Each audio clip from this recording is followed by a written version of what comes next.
సంయమే అంటే యోగి అయినటువంటి వాడు సర్వభూతానాం యా నిశ, సమస్త జీవులకు కూడా ఏదైతే రాత్రిలో అంటే మనం నిద్రపోయే రాత్రినే అర్థమే కాదు, ఈ అర్థం తెలుసుకోలేక చాలామంది ఏం రాశారంటే రాత్రిపూట కూర్చొని మెలుకునేటువంటి వాడు యోగి అని.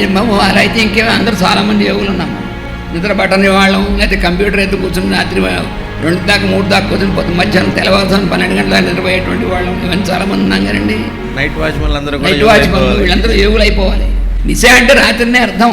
సర్వభూతానాం యా నిశ అంటే అందరూ కూడా మేలుకున్నప్పటికీ కూడా దేని యందు నిద్రపోతూ ఉంటారంటే లోపల అంతర్యామి ప్రజ్ఞను నిద్రపోతూనే ఉన్నాం మనం. దాని యందు మేలుకున్నటువంటి వాడు యోగి. అంటే ఆ తురీయ అవస్థలో ఉంటాడు. ఎప్పుడు అవసరమైనప్పుడు ఇంద్రియాలని మనసుని పనిచేయిస్తాడు, అవసరం లేనప్పుడు విత్డ్రా చేసేసి తాను ఉంటాడు. అది యోగి అయినటువంటి వాడికి వచ్చే స్థితి.